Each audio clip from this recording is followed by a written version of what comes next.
இந்த 5 வருஷ கொடூரமான திருட்டு திமுக ஆட்சியில மக்கள் எவ்வளவோ கஷ்டப்பட்டாங்க. விலையெல்லாம் ஏறி போச்சு, வரி எல்லாம் ஏறி போச்சு. அதனால உங்களோட மனசு சாந்தி அடையணும்ன்றதுக்காக நம்ம அண்ணன் எடப்பாடியார் முதல்வரான அடுத்த நாளே உங்க எல்லாருக்கும் 10,000 ரூபாய் வழங்கப்படும். பெண்களுக்கு இன்ப அதிர்ச்சியா உங்களுக்கு வீட்டுக்கு ஒரு ஃப்ரிட்ஜ் வந்து சேரும். தயவு செஞ்சு உங்களை காப்பாத்திக்க, நம்ம பெண்களை காப்பாத்த, நம்ம இளைஞர்களின் வருங்காலத்தை எதிர்காலத்தை காப்பாத்த, தமிழ்நாட்டை காப்பாத்த, நம்ம அம்மாவோட ஆட்சி மலர்ந்திட தயவு செஞ்சு ஏப்ரல் 23ஆம் தேதி உங்க சின்னமான அம்மாவின் சின்னமான வெற்றியின் சின்னமான இரட்டையலை வாக்களிப்பு. நம்ம நல்ல வேட்பாளர், நம்ம இல்ல வேட்பாளர், உங்க செல்ல வேட்பாளர் அண்ணன் சின்னப்பாக்கம் ராஜேந்திரன் அவர்களுக்கு அதிமுக காரங்களும் சரி திமுக காரங்களும் சரி ரெட்டாலையில வாக்களிப்பு உள்ள வந்துடும். அதை தடுக்கணும். மதவாதம் உள்ள வந்துடும், அதை தடுக்கணும். திருப்பரங்குன்றத்துல முருகனை கும்பிடுவாங்க, அது தடுக்கணும். புலியார்பட்டியில புலியான கும்பிடுவாங்க, அதை தடுக்கணும். திருவண்ணாமலையில சிவனை கும்பிடுவாங்க, அதை தடுக்கணும்னு இல்லாததையும் பொல்லாததையும் சொல்லி எல்லாரையும் கன்ஃபியூஸ் பண்ணி சீட்டு கொடுக்காம ஏமாத்தி திமுக பண்ண அராஜகங்கள் எல்லாம் தாங்கிக்கிட்டு ஜால்ரா அடிச்சுக்கிட்டு பிபி வாசிச்சுக்கிட்டு கூடவே இருந்த அத்தனை கட்சிக்காரங்களும் கூட்டணி கட்சிக்காரங்களையும் காலி பண்ணி அவங்க சீட்டெல்லாம் புடுங்கி அவங்களுக்கு விபூதி அடிச்சு பக்கத்துல 10+1ன்னு 11 சீட்டு அந்நியாருக்கு கொடுத்துட்டு குஷிப்படுத்திட்டார் ஸ்டாலின். 10 பைசாக்கு பிரயோஜனம் இல்லாத தேமுதிகக்கு 10+1 விடியல் வந்திருக்கா? ஸ்டாலின் குடும்பத்துக்கு மட்டும்தான் விடியல் வந்திருக்கு.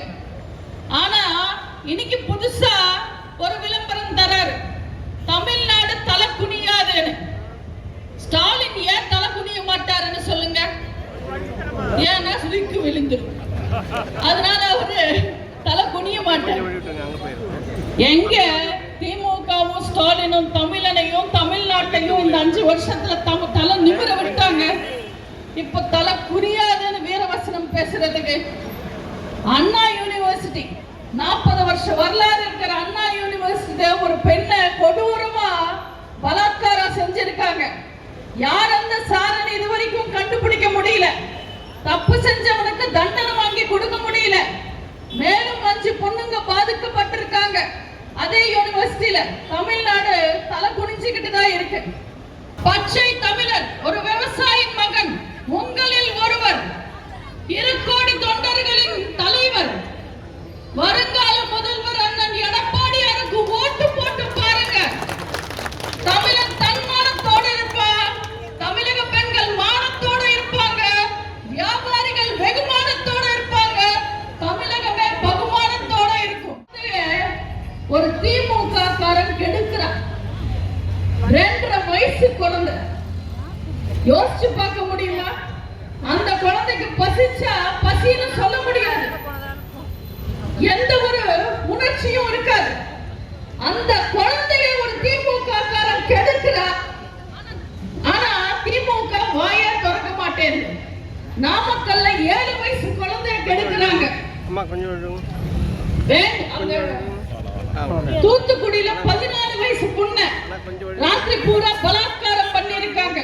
சின்ன குழந்தைங்க, அவங்க எதிர்த்து அவங்களால சண்டை போட முடியுமா?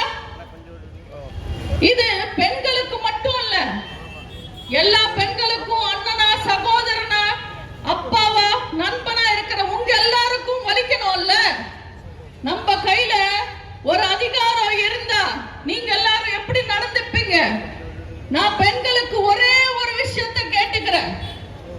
உங்களோட வாழ்க்கை 2011ல இருந்து 2021 வரைக்கும் பெண்களோட வாழ்க்கை எப்படி இருந்தது தமிழ்நாட்டுல?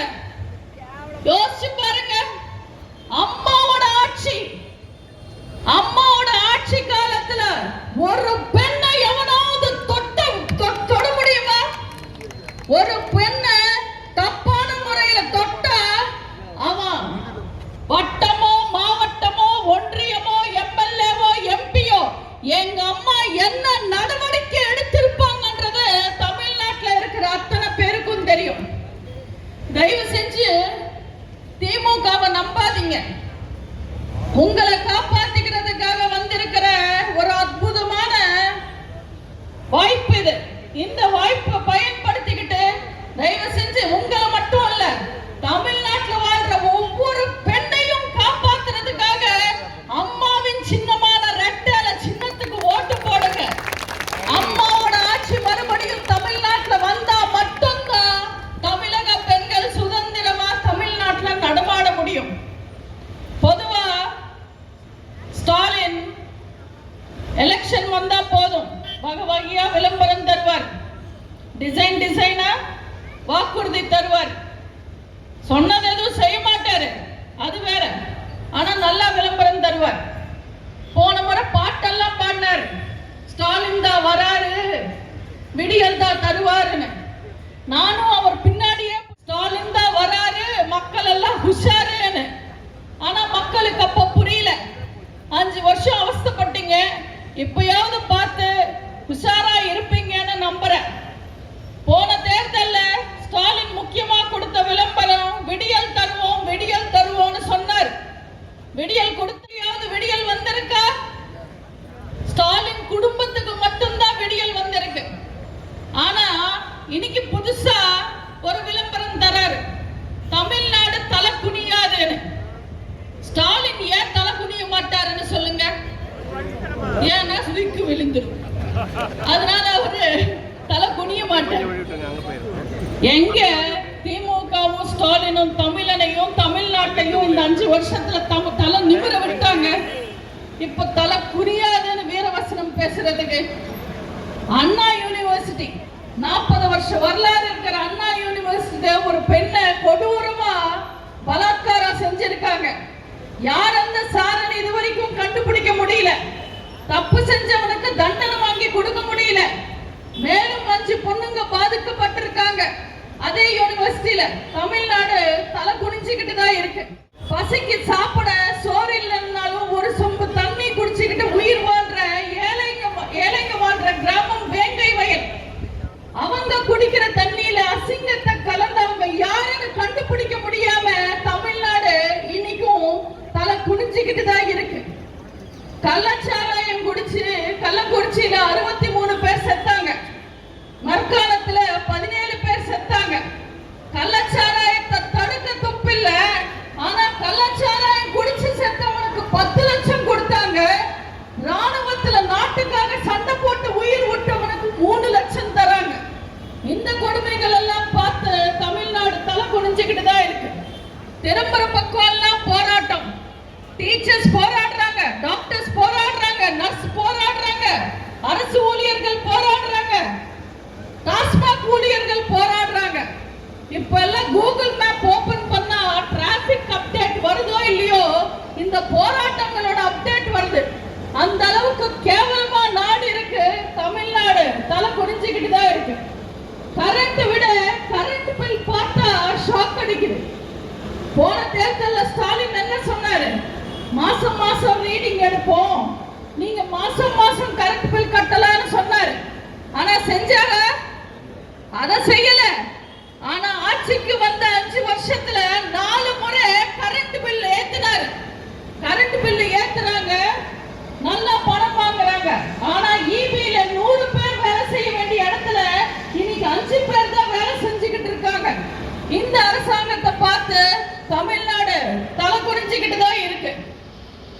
மத்திய அரசோட நீட் தேர்வு ரத்து பண்றோம்னு சொல்லி குரூப் 2 எக்ஸாம் நடத்த முடியாம ரத்து பண்றாங்க. ஒரு அரசாங்கம் 5 வருஷத்துல குரூப் 2 தேர்வை 2 முறை ரத்து பண்ண ஒரே அரசாங்கம் இந்த ஆள தெரியாத திமுக அரசாங்கம். தமிழ்நாடு தலை குனிஞ்சுக்கிட்டு தான் இருக்கு. 10-12 வயசு பசங்க கஞ்சா போதையில சுத்துறாங்க. என்ன பண்றாங்கன்னு தெரியாம பொறுப்பு தேடி வந்த வடமாநில மக்களை வெட்டுறாங்க.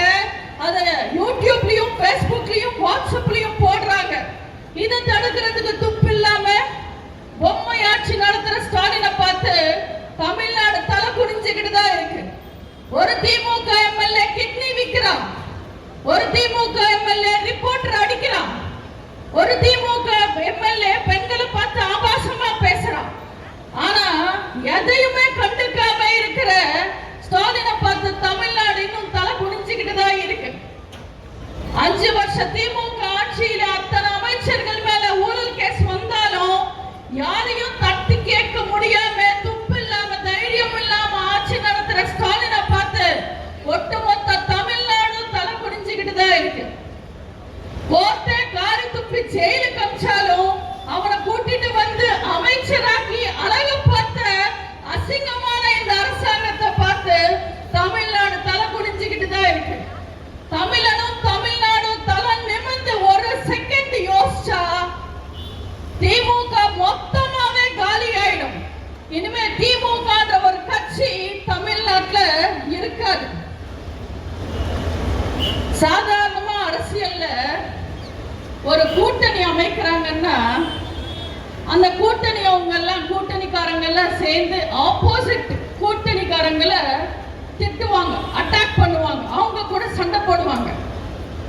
ஆனா இந்த திமுக கூட்டணியில இருக்கிறவங்க அவங்களுக்குள்ள அவங்க சண்டை போட்டுக்கிறதுக்கே அவங்களுக்கு டைம் கரெக்டா இருக்கு.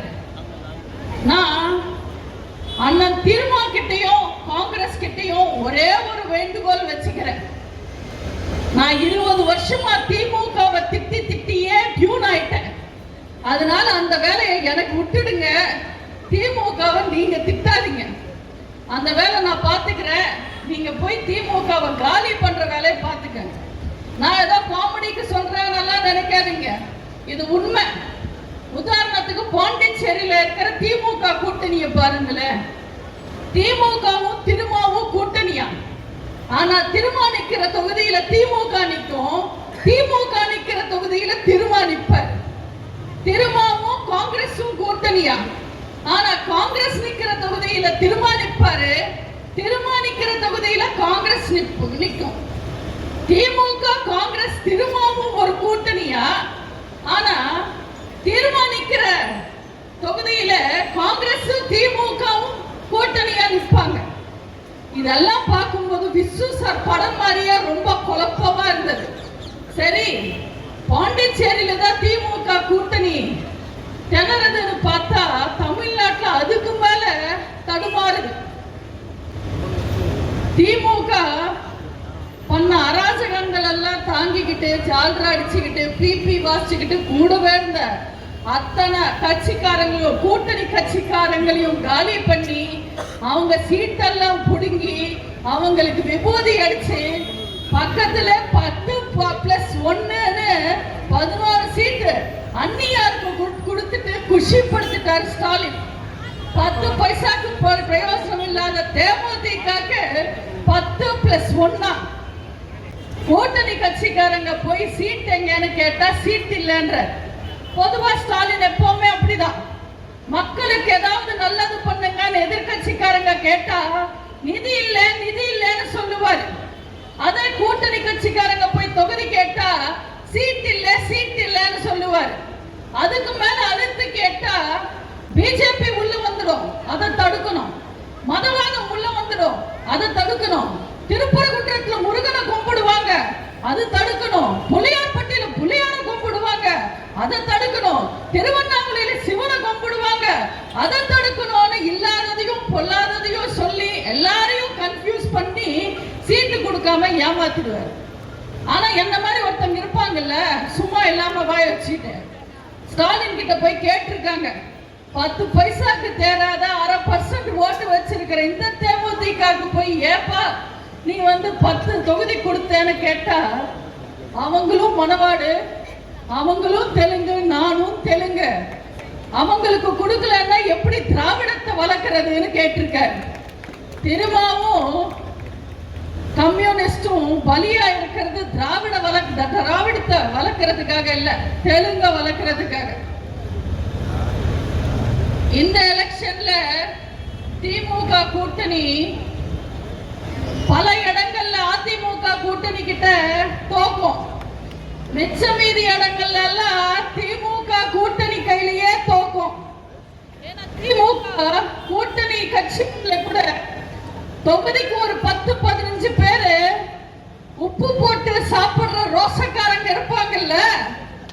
அவங்க கண்டிப்பா திமுகவுக்கு வேலை பார்க்க மாட்டாங்க, திமுகவுக்கு ஓட்டும் போட மாட்டாங்க. ஆனா ஊனா நம்ம எடப்பாடியார குறையா சொல்றது வேலையா வச்சுக்கிட்டு இருக்காங்க. உதயநிதியும் ஸ்டாலினும். உதயநிதி எப்படி துணை முதல்வர் ஆனாரு? ஒரு செங்கலை தூக்கிட்டு ஊரும் வந்தாரு. போன எலெக்ஷன்ல செங்கலை தூக்கிட்டு வந்து ஊரா பிரச்சாரம் பண்ண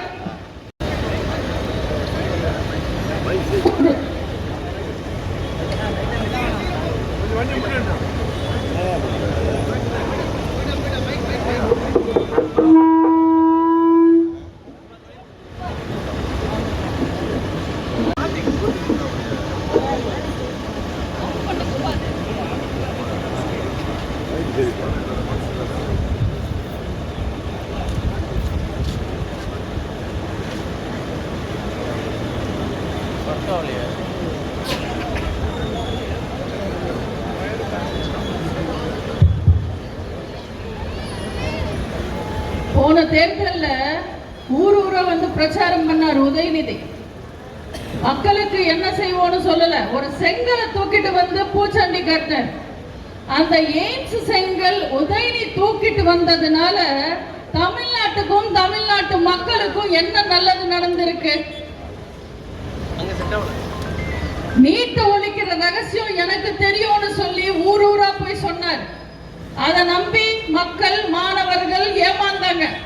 சரி, நீட்ட ரத்து பண்றேன்னு சொன்னீங்களே, அந்த ரகசியம் என்னாச்சுன்னு கேட்டா அந்த ரகசியம் எங்க அப்பா கிட்ட சொல்லிட்டேன்னு சொல்லி இவரோட ரகசிய காரியங்கள் எல்லாம் நைட்டு முடிச்சுக்கிட்டு சட்டசபையில வந்து பகல்ல தூங்கிக்கிட்டு இருக்காரு.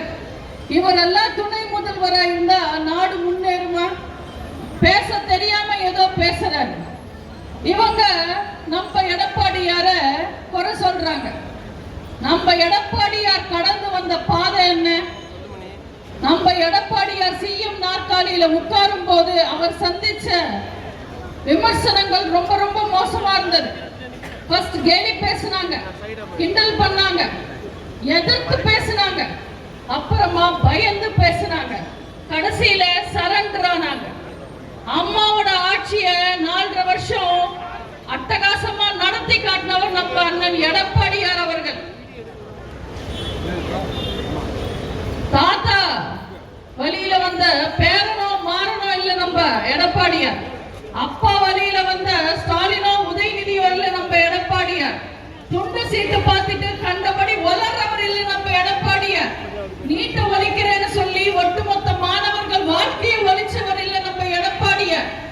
தலித் மக்கள் பாதிக்கப்படும் போது கை கட்டி வேடிக்கை பார்த்தவர் இல்ல நம்ம எடப்பாடியார். கொரோனா காலத்துல கூட டாஸ்மாக தொடர்ந்து நீ குடிச்சிட்டு சத்தா எனக்கு என்ன, எனக்கு வருமானம் வந்தா போதும்னு யோசிச்சவர் இல்ல நம்ம எடப்பாடியார். 5 பேர் முதல்வர்கள் மேல ஊழல் கேஸ் இருந்தாலும் நடவடிக்கை எடுக்க முடியாம வேடிக்கை பார்த்தவர் இல்ல நம்ம எடப்பாடியார். வெக்கம் இல்லாம செந்தில் பாலாஜி மாதிரி அமைச்சரை ஜெயில போட்டாலும் கூட்டிட்டு வந்து அமைச்சராக்கிறவர் இல்ல நம்ம எடப்பாடியார். நம்ம எடப்பாடியார் யார் தெரியுமா? அம்மாவுக்கு பிறகு யார்? இயக்கத்தை காப்பாற்ற போவது யார்? கழகத்தின் தலைவர் யார்? தமிழகத்தின் முதல்வர் யார்? யார் யார் யாருன்னு மொத்த தமிழ்நாடு கேள்வி கேட்டுக்கிட்டு இருக்கும் போது அந்த யார் தான் இந்த எடப்பாடியார் வந்து நின்றவர். களத்துல முன்னாடி நின்று எதிரிகளை தோக்கடிச்சு துரோகிகளை துரத்தி நம்ம கழகத்தை காப்பாத்தினவர். அம்மாவோட ஆட்சிய மக்களாட்சியா மக்களுக்காக நடத்தினவர். நம்ம எடப்பாடியார பார்த்து ஸ்டாலின் சொல்றாரு, மக்களால் தேர்ந்தெடுக்கப்பட்ட முதல்வர் இல்ல அவரு. மக்கள் தேர்ந்தெடுக்கப்படலன்னா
புரட்சி தலைவர் வழி வந்தவங்க, புரட்சி தலைவி அம்மா வழி வந்தவங்க. நாங்க செய்யறது மட்டுமே தான் சொல்லுவோம், சொல்றது மட்டுமே தான் செய்வோம். கொரோனா காலத்துல கூட அம்மா கொண்டு வந்த எந்த திட்டத்தையும் நம்ம அண்ணன் எடப்பாடியார் நிப்பாட்டதே இல்லை. மக்களுக்கு அத்தனை நல்ல திட்டங்களையும் கொண்டு போய் சேர்த்தாரு. இப்போ மக்களுக்காக மகத்தான திட்டங்களை கொண்டு வந்திருக்காரு. எல்லாருக்கும் விலையில்லா கேஸ் திட்டம். இனிமே உங்க வீட்டுக்கு வருஷத்துக்கு 3 சிலிண்டர் தேடி வரும். கிராமத்துல 100 நாள் வேலை திட்டம் இனிமே 150 நாளாக உயர்த்தப்படும். அம்மா இல்லம் திட்டம், வீடு இல்லாத ஏழை எளிய மக்களுக்கு அரசாங்கமே இடம் கொடுத்து வீடும் கட்டி கொடுக்கும். ஏழைகளுக்கு ஒற்றை வீடு நிச்சயம். உங்களோட மகிழ்ச்சியே எங்களோட லட்சியம். இந்த சமுதாயத்துல ஆணும் பெண்ணும் சமம். ஒரு பெண் எந்த அளவுக்கு கஷ்டப்படுறாங்களோ தன் குடும்பத்தை காப்பாத்திக்க ஆணும் அந்த அளவுக்கு கஷ்டப்படுறாங்கன்றத புரிஞ்சுக்கிட்டு ஆணுக்கும் பெண்ணுக்கும் இலவச பேருந்து சேவை. வேலை கிடைக்கல என்ற வருத்தத்துல மாணவர்கள் தவறான பாதைக்கு போயிடக்கூடாதுன்றதுக்காக கல்லூரி படிச்சு வேலைக்காக காத்திருக்கிற மாணவர்களுக்கு இனிமே மாசம் மாசம் 2000 ரூபாய் வழங்கப்படும். +2 படிச்சு வேலைக்காக காத்திருக்கிற மாணவர்களுக்கு 1000 ரூபாய் வழங்கப்படும். மாணவர்களுக்கு எப்படி நிதி உதவியோ மீனவர்களுக்கும் அதே மாதிரி நிதி உதவி. 8000 ரூபாய் உதவித்தொகையை 12000 ரூபாவாக உயர்த்தி தரப்படும். சின்ன வியாபாரிங்க, ரோட்டோரமா கடை வச்சுக்கிட்டு பொழைக்கிற வியாபாரிகளோட கடன் ரத்து செய்யப்படும். சிறுபான்மை மக்கள் தொழில் தொடங்க வட்டி இல்லாத கடன் வழங்கப்படும். நம்ம எடப்பாடியார் பச்சை தமிழன். அதனால தமிழர் திருநாளான பொங்கல் பண்டிகைக்கு சிறப்பு தொகுப்போடு 1000 ரூபாய் பரிசும் வழங்கப்படும். இனிமே தீபாவளிக்கு எல்லாருக்கும் தரமான சேலை, தரமான வேட்டி தரப்படும். மாற்றுத்திறனாளிகளோட கூட்டுறவு வங்கி கடன் ரத்து செய்யப்படும். முதியவர்களுக்கும் மாற்றுத்திறனாளிகளுக்கும் கைப்பெண்களுக்கும் வர 1200 ரூபாய் பென்ஷன் இனிமே 2000 ரூபாவாக உயர்த்தி தரப்படும். கல்வியில சிறந்த மாநிலமா தமிழ்நாடு வளரணும்ன்றதுக்காக புதிய மாணவர்களுக்கு கல்வி கடன் வழங்கப்படும். பழைய கல்வி கடன் ரத்து செய்யப்படும். பெண் பாதுகாப்புக்காக, பெண் வாழ்க்கையில முன்னேற்றம் வரணும்ன்றதுக்காக, பெண்கள் வளர்ச்சிக்காக 5 லட்சம் ஸ்கூட்டர் வழங்கப்படும். ஸ்கூட்டருக்கு 25,000 ரூபாய் மானியம் வழங்கப்படும். இந்த 5 வருஷ கொடூரமான திருட்டு திமுக ஆட்சியில மக்கள் எவ்வளவோ கஷ்டப்பட்டாங்க. விலையெல்லாம் ஏறி போச்சு, வரி எல்லாம் ஏறி போச்சு. அதனால உங்களோட மனசு சாந்தி அடையணும்ன்றதுக்காக நம்ம